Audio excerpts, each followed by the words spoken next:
Namaste. My name is Kirti, and on behalf of Himalayan Yoga Association, I welcome you all to this online teacher training course.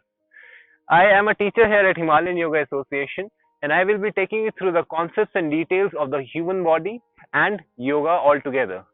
Let's hope you enjoy this course. Let's start. Namaste. My name is Kirti. Welcome to the online yoga teacher training course. I'll be taking you through the entire anatomy session for the entire course as it is. Before we go ahead with the explanation, I request you all to please come together and chant the Gayatri Mantra with me wherever you are, as you are. Simply sit straight. If you're seated on a chair, it's alright. If you're sitting in cross-leg position, adopt the easy pose or the lotus pose. Activate Chin Mudra by joining your index finger with the thumb and the rest of the fingers flaring far away from each other, palms facing the ceiling. Spine straight, chest open, completely stay still and stay comfortable in this posture for a few moments. And allow your body to breathe in and breathe out slowly and steadily.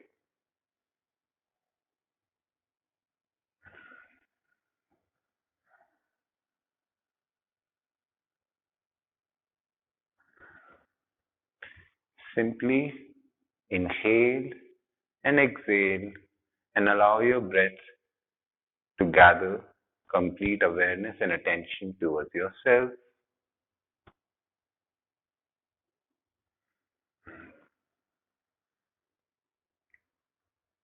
And now slowly bring your hands in front of your chest in Namaskara Sthiti, prayer pose, and join the heart center with the back of the thumbs while keeping the chest open. Proud, let's chant the Gayatri Mantra. If you know the mantra, then you can chant it with me. Otherwise, you can always repeat it afterwards. Simply slowly inhale once.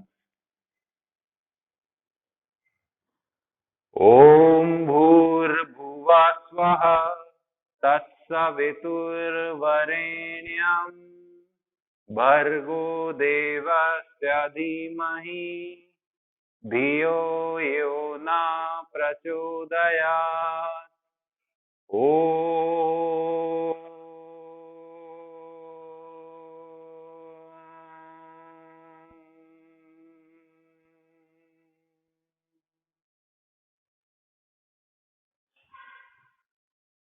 Having absorbed the vibration and the benefits of the mantra, gently start rubbing your palms. Now cover your eyes with your palms and transfer this energy that you've created between your hands. Massage your face, the back of your neck, anywhere else you wish to transfer this energy to.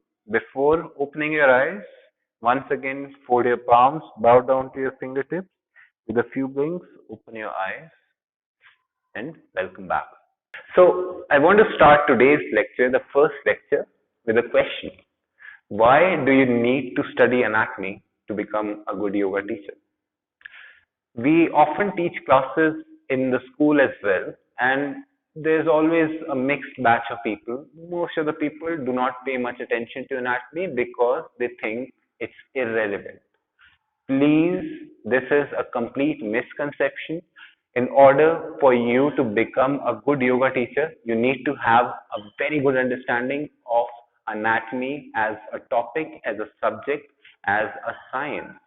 That's because everything that we do in yoga, whether it's asanas, whether it's pranayam, whether it's meditation, each and everything is completely and directly working on the physical body as we know it. There are two types of people who do yoga in the world. One is the consumer, to whom you would be teaching yoga after you become yoga teachers. The other one is the person who teaches the consumers, that is, you yourself. Now, as a consumer, you obviously do not need to know the understanding of the physical body, the anatomy of the physical body. That's because you can simply go ahead and question the teacher directly about anything that comes to your mind related to the physical body. But as a teacher, you need to be aware of the answer related to those questions in that very instant. That will prove your credibility as a yoga teacher. That is not the only reason why you should pay attention in class. Please remember, whether you're working with asanas, whether you're doing breathing exercises, whether you're meditating, all of these things, they have a direct effect on your physical body, on your mind, on your lungs, on the pranic level, on the medical level, and on the physical level. Many a times, some people, they take further interest in human anatomy and they want to go ahead and become yoga therapists. Yoga therapy is an alternate way of medicine which is getting popular slowly just because it does not have any side effects to itself. It's a sister concern with Ayurveda, and obviously, as you are aware of the side effects of allopathic treatment, these side effects do not exist in case of yoga therapy and Ayurvedic therapy, and that's why the majority of the world is switching to these alternate medicines. For people who are planning to become yoga therapists, you would obviously come across people who are carrying reports given to them by the doctors. These reports will be saying terminologies, and will be explained in medical terms as well. As a complete layman, you would not know what is mentioned, how it's mentioned in that report. But if you're aware of anatomy, you would be able to make complete sense and guide the patient depending on the analysis that you've made with your own personal understanding. Let's go ahead and start with the topic. I hope I've been able to convince you with this. Let's go ahead and start with the topic. Anatomy comes from a Greek word which means to cut open. It's used as it is. To cut open, to dissect something is called as anatomy. But at the same time, there are two specializations in anatomy. One is macro and one is micro. Macro, as the name suggests, is all about studying the body parts which do not need any magnification, or we can also say that macro anatomy is the side of anatomy which can be observed with the naked eye itself. On the other hand, microanatomy is the kind of anatomy which requires magnification equipment to study further. Things which are very thin, very small on a microscopic level, like a cell, like any nerves inside the body, they obviously need to be seen with a microscope at the time of magnification or at the time of study. Two different sides of anatomy: macroanatomy, microanatomy. Studying is all about anatomy.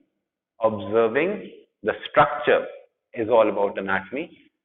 On the other hand, there is one more important thing that yoga teachers need to be aware of, that is called as physiology. Physiology is basically the studying or the understanding of the function of the certain body part. Anatomy and physiology, they go together hand by hand. Anatomy is all about the study of the structure, while physiology is all about the understanding of the function or the studying of the function of the certain body part. Without anatomy, physiology is incomplete, it's complete nonsense.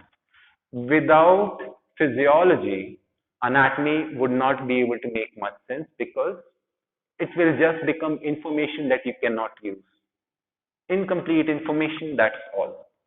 So, anatomy and physiology is everything that you need to know to understand the structure of this thumb, how it is, and what it can do is called anatomy and physiology. I'll be taking you through the entire course, and I will also guide you through the anatomy and physiology of the different body parts, whatever is necessary for you to become a yoga teacher. And this is all that you need to know about the understanding or the introduction to anatomy for now. In the next session, we are going to figure out the different directional terms and the different body planes of anatomy. Until then, I'll see you again. Namaste and thank you.